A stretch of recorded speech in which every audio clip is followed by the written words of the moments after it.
Coming up on Cronkite News, a big day down at the Capitol. Lawmakers vote with big implications on the school spending cap. Plus, law enforcement getting ready for the big game. How this helicopter is protecting the valley ahead of Super Bowl Sunday. I'm Ethan Tuttle at the WM Phoenix Open, where Michael Phelps headlines the celebrities here at the Annexus Pro-Am. Cronkite News starts now. Good evening and welcome to Cronkite News on Arizona PBS. I'm Brianna Steele. And I'm Dylan Nichols. Thank you for joining us. The fate of billions of dollars of school spending is in the hands of the state legislature, who needs to decide whether to lift the cap on the aggregate expenditure limit, or AEL. Cronkite News reporter John Brown is in the newsroom with an update on what happened down at the legislature today. Today, the state Senate debated on whether to lift the AEL and allow school districts to spend more money. The Arizona House passed the measure yesterday. The debate in the Senate today was similarly divided. The AEL was created in 1980 to limit the amount of money that the state spends on education. The legislature has until March 1st to override the cap. If they don't this year, schools could lose $1.4 billion in funding. The debate in the Senate focused on many Republicans who voted yes to raise the cap, but want more accountability from schools. The members of the Senate and the House have committed more money to education than ever before, even adjusted for inflation. We're at all-time historic highs. And yet, what's the performance in our schools? What's the service that's being delivered to the children of this state? It's more failure yet again. We keep giving money to the schools and the teachers are losing. And I thought all of this was supposed to be about the teachers and the classrooms and the students. We need to have systemic reforms, and they need to benefit students, families, and teachers, and that is not happening right now. The final Senate vote was 23 for and 7 against. Both the House and the Senate needed a 2/3 majority vote for an override. The governor does not need to sign this bill, so schools will get the money they were promised. In the newsroom, John Brown, Cronkite News. There are 3 proposed bills at the state legislature that would restrict drag shows. Cronkite News reporter Anna Stansfield takes a look on what the proposed bills hope to achieve and how they could impact the LGBTQ+ community. As a drag queen since 2012, Dagoberto Bailon has found his true self through performing. Performing makes me feel free. I think for the longest time I didn't have a space where I felt like myself. And when I perform, when I put on a wig, I can truly say that I am myself. When he first started performing, he was worried about what his friends and family might think. But now he embraces that more feminine side of himself. It just makes me feel very powerful because I think it's not about anyone else except it's about me, finding my place, finding me. Senator Anthony Kern is proposing 2 bills that could restrict drag shows like the ones Bailon performs in. I think there's a movement out there to sexualize our kids, our minors that can't really think for themselves and need the adult guidance. Senate Bill 1028 says that these performances would not be able to occur on public property or anywhere a minor may be able to see it. Senator Kern's second bill, 1030, limits the time of day in which these shows can take place. It also would set more specific zoning requirements on where these shows can occur. A violation of either of these bills would result in a misdemeanor. I think probably most of the drag community is not in favor of sexualizing our kids, but there are the few that are, and so those are the ones, that I'm going after, and my goal in this whole legislation is protecting children. Dagoberto says these bills are just another example of politicians trying to bring down the LGBTQ community.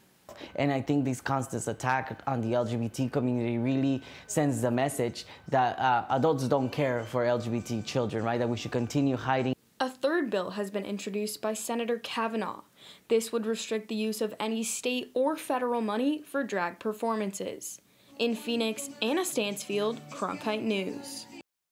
The arguments for and against this legislation may not matter, as when questioned about the bills, Governor Katie Hobbs says she plans to veto them. President Biden gave his second State of the Union address last night.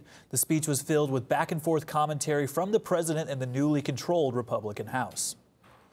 The president spoke a lot on the economy and domestic issues as he expressed his hope for bipartisan collaboration from the now divided Congress. After the address, Arizona Representative Raul Grijalva gave his thoughts. I thought the president's call today to the Republicans in the chamber, let's finish the job in a bipartisan way. You want to deal with the opiate crisis and the fentanyl, let's get together and talk about it. You want to do something right about immigration, something humane and something that really deals with the issue of immigration and the crisis on the border, let's work together on it. If you want to continue to invest in our schools and in our children, let's work together. Debbie Lesko also commented during the president's speech, posting a statement on her Twitter, quote, "In his last State of the Union, President Biden promised to secure the border, yet the border is wide open with historic numbers of illegal immigrant crossings. It is time for President Biden to put aside partisanship and work with the House Republicans to restore safety, freedom, and prosperity to Arizonans and Americans across our nation."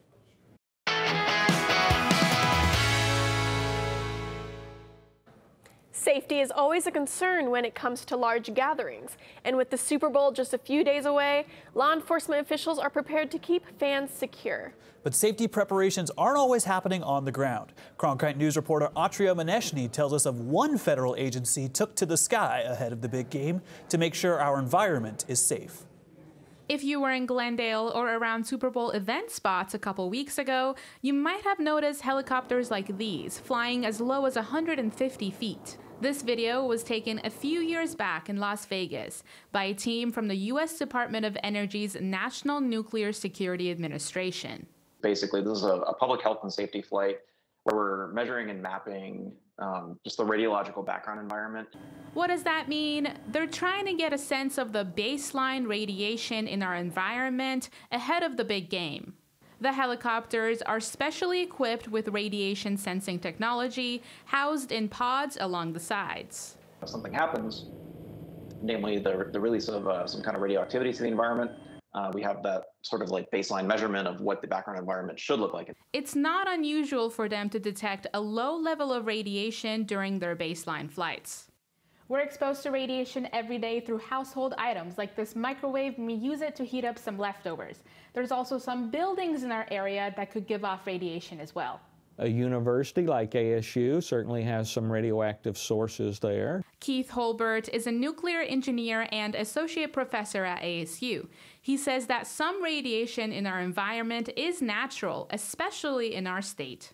In Arizona, we have things like uranium, etc., and if that is in the ground at that location, then radiation levels can be higher, like granite, for instance. It might be a little hard to picture how the federal agency measures radiation. Holbert walked me through the process on the ground level. So they're traveling back and forth, and you can hear the sound there. And so they're looking for instance, is there something that might be setting the detector off as they move back and forth? The team from the Nuclear Security Administration will only come back if some abnormal radiation is detected. You know, I wouldn't say that there's any reason to be alarmed. You know, this is just another day at the office as far as we're concerned. In Phoenix, Atria Maneshny, Cronkite News.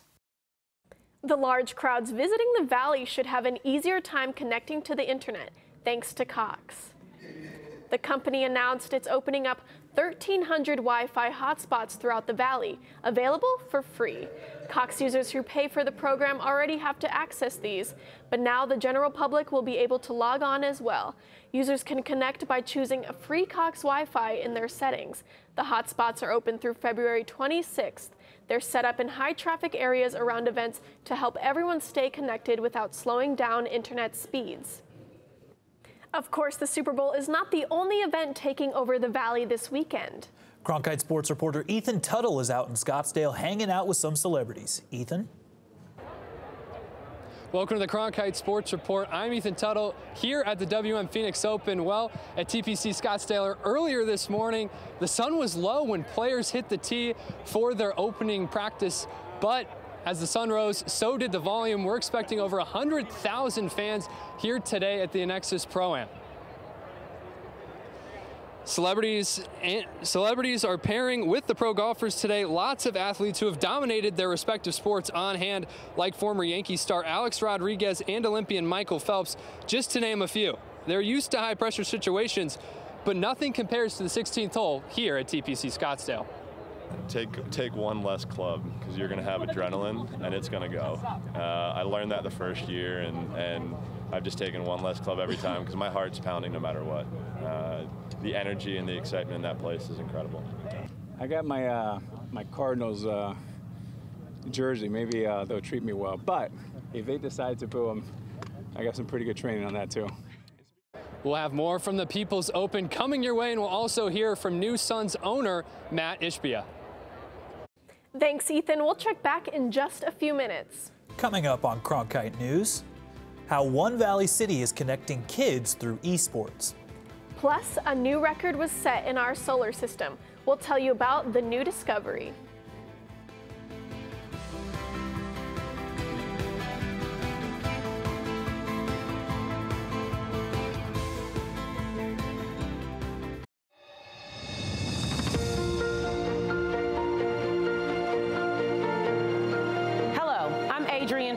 General Manager of Arizona PBS. We've got so much going on here at the station. I'm Catherine Anaya. I'm Alberto Rios. I'm Chef Mark Tarbell. I'm Ted Simons. We want everyone to know that their Arizona connection starts right here at Arizona PBS. For over the past 60 years, Arizona PBS has told incredible stories of Arizona's distinctive people. We got to start being more vulnerable with each other. What I love most about being a Latina woman is the passion and drive that I feel. Beautiful landscapes and treasured history. We're doing something that benefits the community. Good evening and welcome to Horizonte. Welcome to Check Please Arizona. Welcome to the U.S. Senate debate. The recipient of the Emmy is Arizona PBS.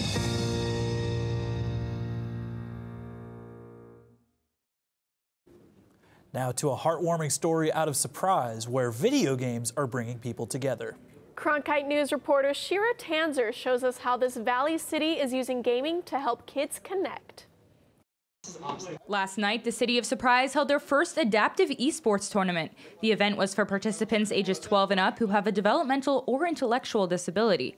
It was held at Ottawa University's Esports Center in Surprise. I'm happy I'm right here with my brother right there, so I'm ready to play.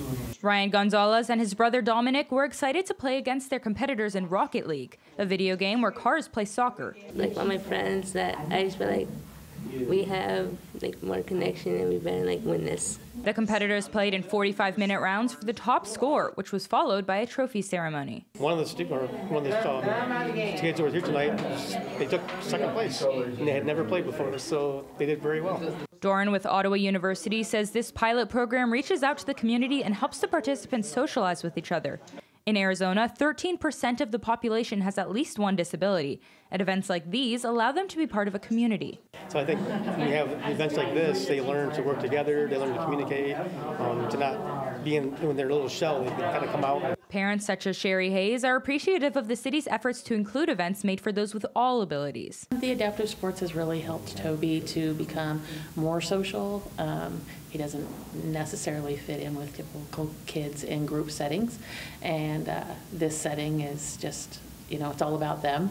In Surprise, Shira Tanzer, Cronkite News.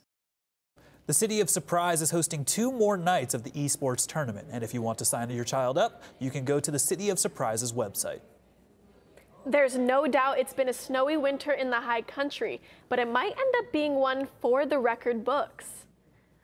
There has been at least 1 inch of snow on the ground in Flagstaff for 43 consecutive days, according to the National Weather Service. This was the scene earlier today at the Arizona Snow Bowl.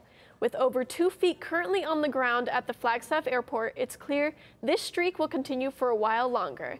If the snow lasts for 2 more weeks, the run would make it into the top 10 for most consecutive days of snow on the ground. We won't be breaking any records, though. In 1972, there were 140 days straight of snow in the city. Luckily, temps down here are a bit warmer. Haley Forbes is in the Cronkite News Weather Center to tell us how long this great weather will last. Thank you, Dylan. Yes, we have some beautiful weather ahead of us this evening. It's going to be 64 degrees by 6 p.m. for your drive home from work, and then we're going to steadily decrease to 55 degrees by 10 o'clock tonight. So if you're going to take your pet out for a walk, definitely want to wear a jacket, maybe even give your furry friend a jacket as well. Now for our lows, we're going to be at 45 here in Phoenix and 46 in Bullhead City. Still want to have that jacket, but in the high country, it's going to be extra chilly. 14 degrees in Flagstaff, and holy smokes, 8 degrees in the Grand Canyon. So if you're in the high country, definitely bundle up, wear lots of layers, blankets, whatever it may be, stay warm. Now for our highs tomorrow, we're going to be at 72 degrees here in Phoenix and in Lake Havasu City. In the high country, it's going to be pretty chilly still. We're going to want to have a nice jacket, 35 in Flagstaff and 46 in Page. Now let's take a look at our 8-day forecast. So starting tomorrow, Thursday, it's going to be 72 and sunny to start out the Phoenix Open, and it's going to be beautiful weather. By Saturday, it's going to be cloudy and 77.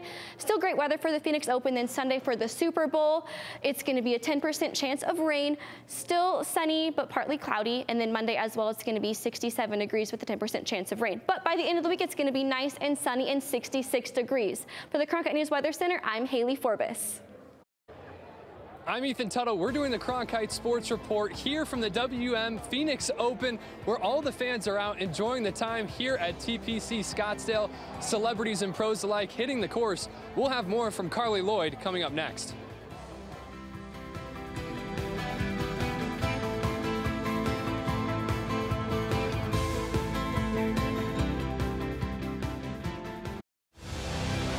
Now streaming on the PBS app, the definitive collection of documentaries from award-winning filmmaker Ken Burns.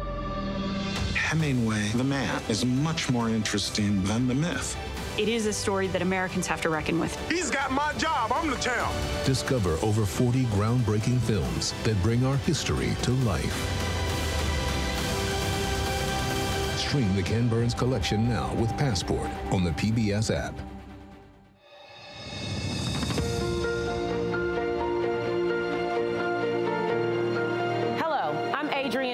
General Manager of Arizona PBS. We've got so much going on here at the station. I'm Catherine Anaya. I'm Alberto Rios. I'm Chef Mark Tarbell. I'm Ted Simons. We want everyone to know that their Arizona connection starts right here at Arizona PBS.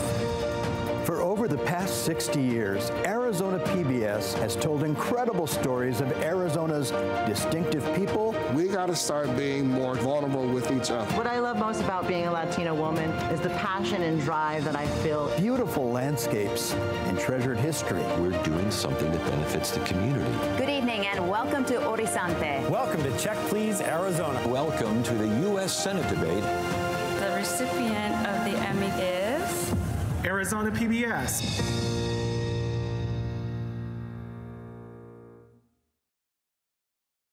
The Walter Cronkite School of Journalism and Mass Communication's Phoenix Sports Bureau provides students with hands-on learning experiences and opportunities in sports journalism. From covering local high schools, colleges, and the pros, students get the opportunity to go live from our Facebook shows covering local, collegiate, and pro sports in the Valley. From digital reporting, broadcast, social media, and producing, there's opportunities for all. For more, go to cronkitenews.azpbs.org.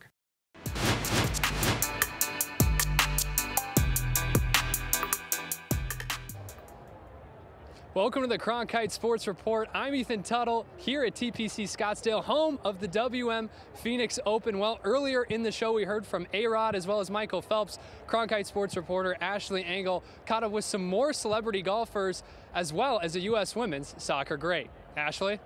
Yes, Ethan, I was able to talk to U.S. women's soccer player Carly Lloyd and also Minnesota Vikings wide receiver Adam Thielen. And fun fact about Lloyd is that she is one of the few women playing out in this tournament, and she's only been playing golf for 6 whole months. And this is her first time playing at the Alexis Pro-Am, but also Adam Thielen, he's no stranger to the game. With an event-packed week, many players, celebrities, and fans are anxious to see what the atmosphere will be like as the Open and Super Bowl goes on. Can't get much better than that. Super Bowl, I'm an Eagles fan, so go Birds, going to the Super Bowl. Hopefully they do it, but it's probably going to be an epic week here. Yeah, it's going to be crazy. I usually come out here and check it out every year.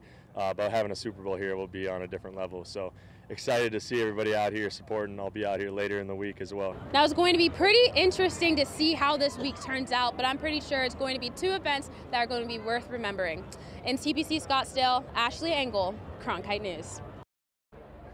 Okay, Ashley, thank you. Let's turn to some football news now, as the Chiefs held a media availability earlier today. Chiefs head coach Andy Reid spoke about Eagles quarterback Jalen Hurts and how far he's come. Hurts is a true underdog story. If you remember his days at Alabama during the 2018 National Championship, when he was replaced in the second half by Tua Tagovailoa. He then transferred to Oklahoma, but fell to the second round of the 2020 NFL Draft. Now he's on the verge of winning a Super Bowl and possibly an MVP trophy. His play has proven out to be very, very good. So, and he'll do nothing but get better with time. I mean, that's just how it works at that position. But he looks like he's in complete control of that offense, and it's a real tribute to the kid. There are many important events happening surrounding the Super Bowl this week, but there's one in specific highlighting women in the sports industry. Cronkite sports reporter Olivia Eisenhower is at the red carpet with more. A day of honors and celebration for women who are hustling in the sports industry all days of the year. The red carpet was theirs today. The reason I started the event was to honor women that I admired in sports. The first year, I honored Amy Trask, Lisa Salters, Therese Williams-G. They're just pioneers in the sports industry. And the great thing about it was I didn't even know them personally, but they accepted the invitation and came. The Sports Power Brunch has been happening for 4 years now, surrounding the Super Bowl as an event to celebrate the women in the community, and will continue to happen for years to come. And whenever you can have all your family, your sisters together, it just feels like a warm and fuzzy hug. And that's what I love about this event so much. It's a warm and fuzzy hug. And then it's like a thank you for just existing and being you and being great at what you do. The women honored at the event include WNBA player Asia Wilson, 35 Ventures CMO Sarah Flynn, and founder of Truth DEI Nona Lee, who all represent innovation, trailblazing, and other aspects to impact women in the field. Powerful, illustrious, trailblazers, change makers. I think they have represented a lot of things to a lot of different people in ways that are really meaningful. A tradition built to last like the trailblazers before them. From Scottsdale, Olivia Eisenhower, Cronkite Sports. To the Suns now, where a new era has begun, as it's Matt Ishbia who met the media this morning. Sammy Miller has more from the Footprint Center. The NBA's Board of Governors approved the sale of the Phoenix Suns and the Phoenix Mercury to Matt Ishbia. The new owner had his introductory press conference here at the Footprint Center. The culture, we're going to go forward and make some changes and make this thing one of the best places to work across the country. And that's one big part of success, because you can't win without happy people. You can't win unless your people care. You can't do anything unless you have great people. We're going to win in everything we do, not just on the court, off the court as well, right? We're going to try to win a sponsorship deal. We're going to try to win the heart of that kid. We're going to try to win every game we can win. We're going to try to win championships, but we can't win every year, but I promise you we're going to try. Ishbia seems to be taking over at just the right time. The Suns have almost their entire roster back from injury. They've won the last 3 games, and with the trade deadline tomorrow, there is still time to make a big move in order for them to make a run in the postseason. In Phoenix, Sammy Miller, Cronkite News. And with Devin Booker back in the lineup for the Suns, that starting 5 is going to be a lot more powerful. Well, that's it for this time on this Cronkite Sports Report. We're going to send it back to you guys in the studio. Thanks so much, Ethan. Still to come on Cronkite News, there is a new discovery in space. We'll tell you about the record-breaking discovery in our solar system.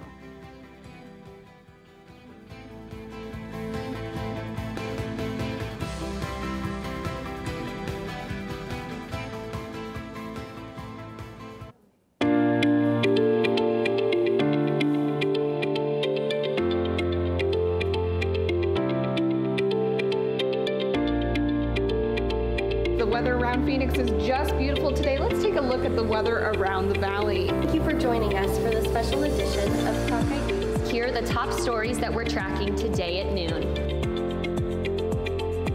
Some of the best players for their program. best of PBS on any device with the PBS Video app. All your favorite drama, history, science, news, and documentaries, all in one place. Watch your PBS station live or catch up on the shows you missed. Discover new favorites from PBS and locally produced shows from your station. Sign in and start streaming today. Now on Passport. What are you looking for in your life? There's an important story that needs to be told. Is it a sense of your own destiny? Choose your story. Try to help create change in some way. It's a beautiful thing. Not very many people get to see. Once you come into the neighborhood, you are a part of the family. You can be a good person or a bad person. It's your choice. Stop complaining and go actually do something. Now you can stream even more documentaries with Passport on the PBS Video app. Jupiter is not only the biggest planet in our solar system, it now holds the record for having the most moons. That's right. Astronomers have discovered 12 new moons rotating the gas giant. Scientists in Hawaii used a high-powered telescope to discover the moons almost 2 years ago. After other astronomers in Chile confirmed their findings, Jupiter now has a total of 92 moons, a new record for our solar system. Saturn was bumped down to second place with 83 moons, and Uranus sits in third with 27. That's it for Cronkite News tonight. Thanks for joining us. For top Arizona stories anytime, go to cronkitenews.azpbs.org.